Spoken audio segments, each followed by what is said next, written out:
Eccoci, finalmente è arrivato il giorno tanto atteso. Sicuramente molti di voi si staranno chiedendo cos'è questo progetto di cui ho parlato più volte. Si tratta di una sfida particolare.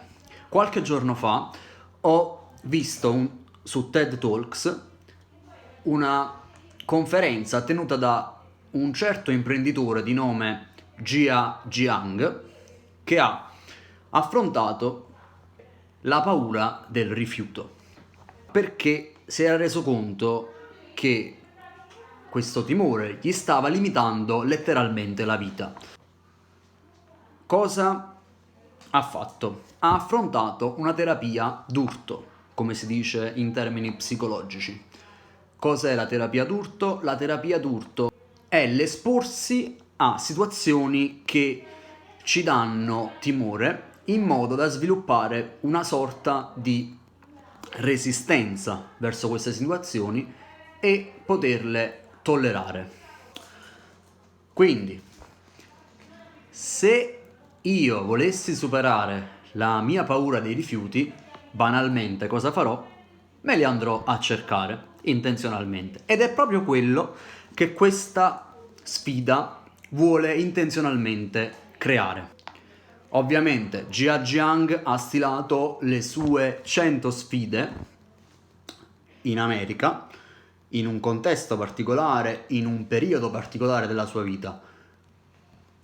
Cosa fondamentale è che per fare questa rejection therapy non c'è bisogno di riprodurre per forza le stesse sfide, ma è possibile anche crearne di nuove. Basta scrivere appunto su dei fogli di carta delle sfide, delle cose da fare che essenzialmente ci portino a ricevere un no secco dalle persone. Se durante una delle mie richieste o delle vostre richieste, qualora vogliate provarlo anche voi, una delle persone vi risponderà affermativamente, in quel momento avrete fallito. Le sfide, come vedrete in questi giorni, sono davvero molto variegate e vanno dai campi più disparati, dal chiedere a una ragazza di uscire al chiedere a un commesso di fare un annuncio tramite il microfono di servizio, quindi richieste molto strambe, richieste fondamentalmente per prendersi dei no, quindi per raggiungere il prima possibile il successo. Qual è il bello di questa sfida? È che può essere che in uno di questi giorni io debba confrontarmi con una di queste situazioni in maniera affermativa. Ad esempio, potrei chiedere a un professore di fare una lezione universitaria e poi dovermi confrontare con l'effettiva situazione qualora il professore decidesse di acconsentire alla mia richiesta. Quindi, è importante che io però dia una delucidazione in particolare. Molte delle sfide che sono state stilate sono pensate appunto per il continente americano. Io ho cercato di adattare queste sfide alla nazione italiana, ma non sempre è stato possibile. Però per ora ho abbastanza materiale su cui lavorare per i prossimi giorni. Per il resto le lascerò momentaneamente da programmare, mentre se mi rendessi conto che alcune sfide sono proprio inadattabili, procederò a cercare un'alternativa diversa. Ma il principio fondamentale che rimarrà comunque è quello di fare qualcosa che non farei normalmente. Cosa voglio fare? Quindi ripetere questa esperienza e fare un vlog, quindi un video ogni giorno di queste sfide. Un po' come ha fatto anche Jia Jiang sul suo canale YouTube. Perché? Perché voglio fare questa cosa?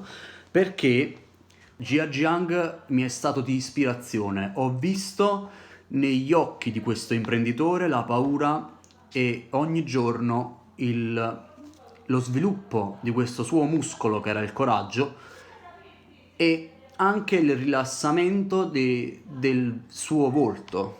È diventato sempre più sicuro. È una cosa che mi ha così scosso internamente che ho voluto ripetere.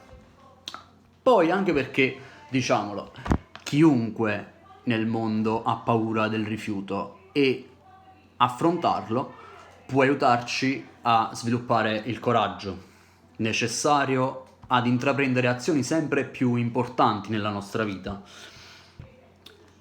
Qualcuno di voi potrebbe chiedersi: ok Gerardo, vuoi fare questa cosa, ma perché in pubblico?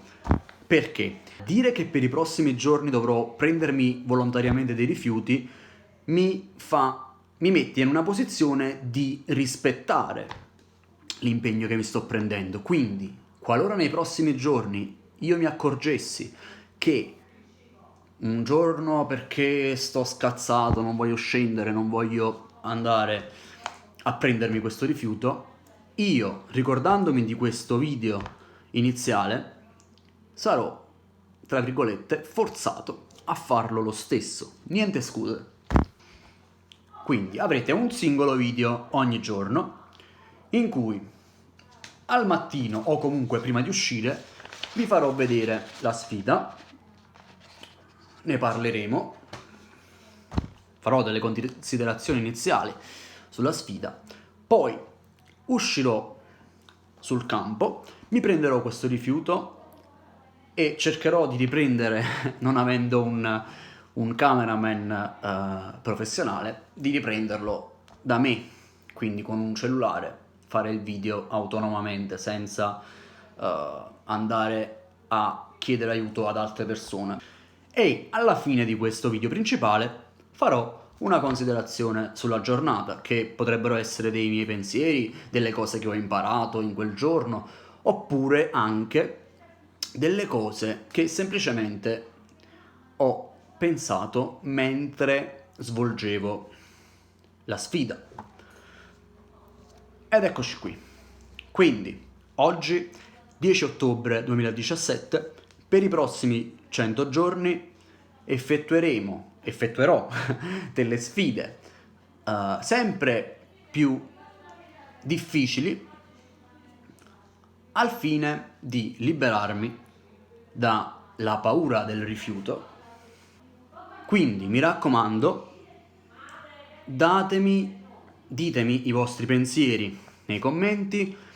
Se avete delle proposte in particolare di sfide che potrei affrontare, io sono ben accetto a riceverle e accetto anche le critiche qualora queste siano costruttive. Questo è tutto, ci vediamo col prossimo video.